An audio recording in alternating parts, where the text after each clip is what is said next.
நடிகை கீர்த்தி ஷெட்டி, புச்சி பாபு சனா இயக்கத்தில் வெளிவந்த உப்பென்னா படத்தின் மூலம் தெலுங்கில் ஹீரோயினாக அறிமுகமானார்.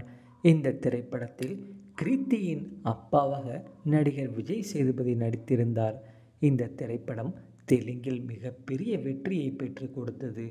இந்த படத்தின் மூலம் ரசிகர்கள் மத்தியில் நீங்கா இடம் பிடித்தார் கீர்த்தி ஷெட்டி. இந்த படத்தின் மூலம் இவருக்கென்று தனி ரசிகர்கள் பட்டாளமே உருவானது. இவர் 2003ஆம் ஆண்டு மும்பையில் பிறந்தவர். இவரின் குடும்பம் கர்நாடகா மாநிலத்தில் மங்களூரைச் சேர்ந்தவர்கள்.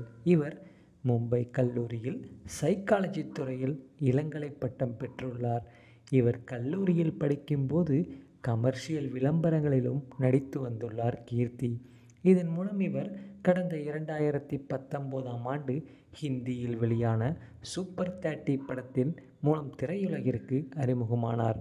கீர்த்தி தெலுங்கில் நானி நடித்த ஷியாம் சிங்கார் ராய் உள்ளிட்ட பல படங்களில் நடித்து தற்போது முன்னணி நடிகையாகவும் ஆகிவிட்டார். இவர் மிக குறுகிய காலத்திலேயே தெலுங்கில் முன்னணி நடிகையாக மாறிவிட்டார். தொடர்ந்து தெலுங்கில் பிஸியாக நடித்து வரும் நடிகையாகவும் இருக்கிறார் கீர்த்தி. இயக்குனர் லிங்குசாமி தமிழ், தெலுங்கில் இயக்கிய வாரியர் திரைப்படத்தில் கீர்த்தி ஷெட்டி ஹீரோயினாக நடித்ததன் மூலம் தமிழ் ரசிகர்களையும் வெகுவாக கவர்ந்தார்.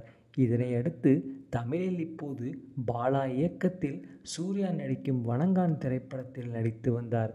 அதன் ஒரு கட்டத்தில் சூர்யா இந்த படத்திலிருந்து விலகிவிட்டார். அதற்கு பிறகு கீர்த்தி ஷெட்டியும் விலக்கப்பட்டார். தற்போது இன்ஸ்டாகிராமில் இவர் வெளியிடும் புகைப்படங்கள் தொடர்ந்து கவனத்தை குவித்த வண்ணம் வருகிறது. அந்த வகையில் இப்போது இவர் வெளியிட்டுள்ள சில புகைப்படங்கள் ரசிகர்களை வெகுவாகவே கவர்ந்துள்ளது. நன்றாக உயரமான தோற்றத்தை அடைந்த கீர்த்தி ஷெட்டி நெகுநெகுவென தன்னுடைய தொடையழகு, முன்னழகு, எடுப்பாக காட்டும் விதமான போஸுகளை கொடுத்து இளசுகளை கிறங்கடித்து வருகிறார் நடிகை கீர்த்தி ஷெட்டி. இவரை பற்றி உங்களுடைய கருத்துக்களை மறக்காமல் கமெண்ட் செக்ஷனில் பதிவு பண்ணிவிட்டு இந்த வீடியோவுக்கும் ஒரு லைக் பட்டனை தட்டிட்டு போங்க.